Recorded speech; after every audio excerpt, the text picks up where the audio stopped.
All right. So this is for you if you have ever been told applying for tech jobs and IT jobs is a numbers game. That term comes from sales. That term comes from people who push forward no matter what, but they do it in a way that doesn't always make sense. And so I want to convince you that the numbers game doesn't work. So that is my job on this video, to get you to not believe in the numbers game. So I've had people come to me saying they've had 100, 200, 400, and someone even said 500 applications. Do I believe it? Yes. I believe it because it's so easy to fill out an application today. All you have to do is hit easy apply on LinkedIn. But it's so difficult to sit back and take an hour and fill out an application in a way that's thoughtful, that can get through the automatic scanners at the same time, uh, that can go through jobscan.io. That's one site I've been to. I don't get paid by them to mention them. I just have used them before to match up terms in the application, what they want, and what's on my resume. It's very hard to do that. It's to block off half hour to an hour and get your resume right before you apply. Because it's so easy to do things these days, that ages me, but really in the last 5 years, it's become more easy. So if you're older than 5 years old, uh, you can say that too these days because you can hit easy apply, and you don't even have to think about how you apply, and you can say, "Well, I applied." So let me ask you, why are you applying to jobs?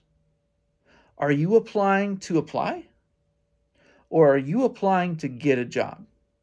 If you're applying to apply, then you're probably wasting your time, and the numbers game is you may be full in on the numbers game. Okay.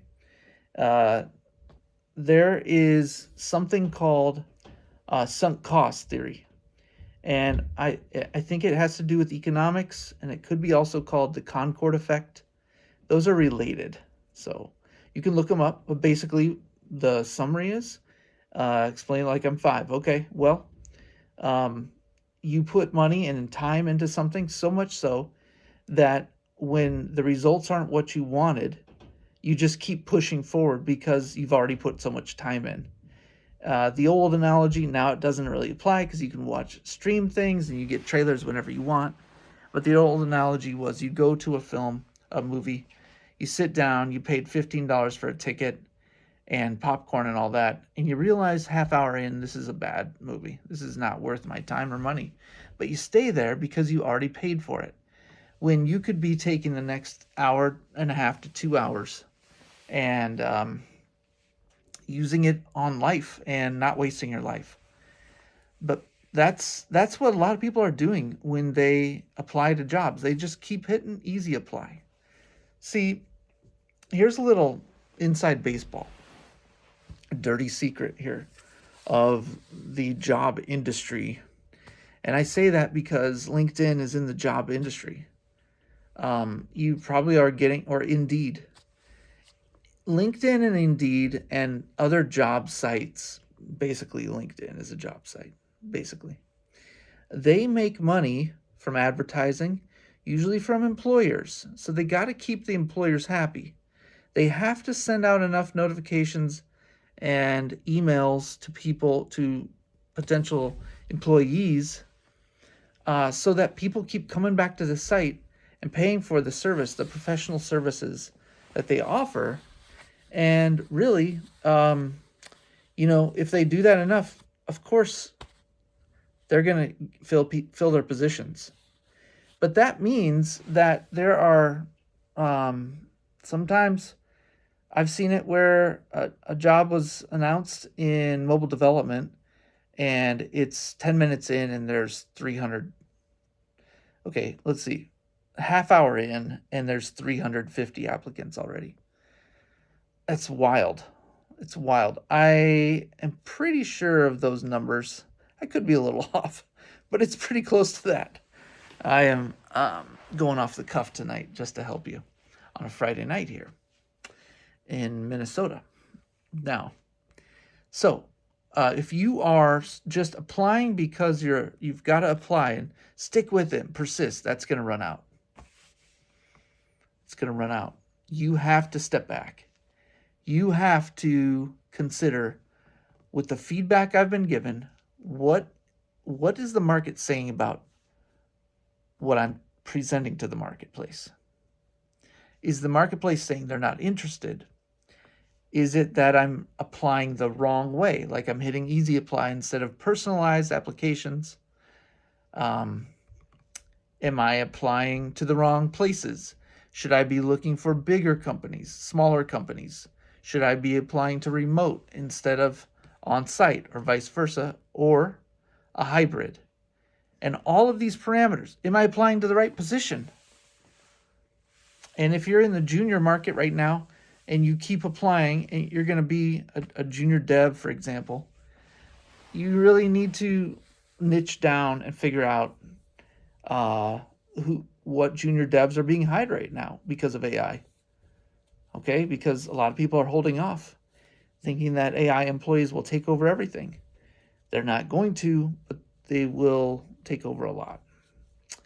So, if you want to fall into the herd, if you want to be a part of the group that checks off that they applied to 500 places and they're still not getting taken, and they're looking for excuses to stop applying for jobs because no one will ever respond and they don't ever get it, you can be in that group and just keep applying. But there's a middle, and then you can be the other group that never applies at all because, well, I'm never going to get a job. AI is taking over everything. I think both of those groups are risking a lot of time. There's a group in the middle, though, and I want you to be in that group. Just some advice from me. When I was applying to jobs, I didn't know how to quickly apply to positions because it seemed, and I've applied to positions every year, to be honest. It seems like when I hit the easy apply button, like no one's going to see it. I just feel that way. And I think in many cases it's a true gut feeling. I think the data would show that, and I've been on the hiring side as well, where I've had to interview. The data would show that even by the time it gets to me as a developer, it's been through HR and management, and then I get a resume on my table, on my desk, and I've got to look at it in Greenhouse or whatever. You can tell that there's not even always a high quality of people coming in from the easy apply. You can tell that someone really just didn't put their time into crafting a resume. And so just from, inside baseball here, when you apply with a resume that you've personally looked at and customized for the position and the company and the vertical business, the type of business you're applying to, and you work on tone and you throw it through AI and you keep working on it and then you apply. When you do all of that work, it shows. It stands out. And I'm telling you that you've got to do that. That's the group in the middle. They're going to get these people get some interviews. They get screening calls. They're still pushing through to get a position, and they will get a position. And here's why.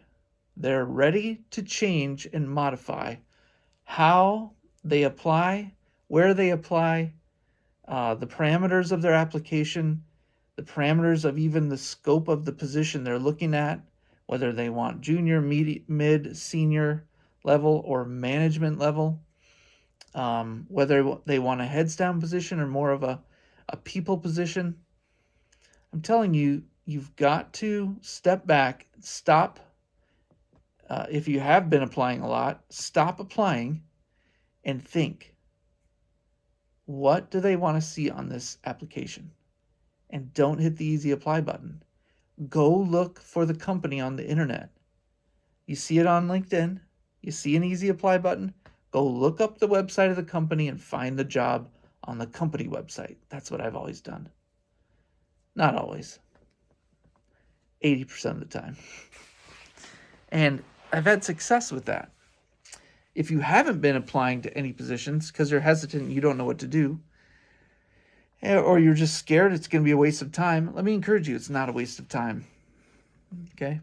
And if you need help with that, I want to send you a document about how I got into it, and I might, I'm starting a cohort next week. So if you're watching this video and you want the invite, go to the link down for my down below for my Instagram page and DM me invite. I'll just say invite, and I'll send you the Google Doc for that. Okay. So hope it's been helpful. Hit a like if it was. Give a comment. If you can figure out the Concord effect and the sunk cost theory and see how you can apply it to your own personal life when it comes to spending time and sometimes money filling out applications.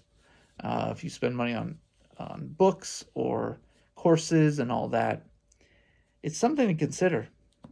You know, people spend years trying to level up to a tech position or level up in their tech career. And sometimes it can be cut down to a few months. I've seen it happen with just the right advice. So that's what you need sometimes too. All right, have a good night. Thanks for watching.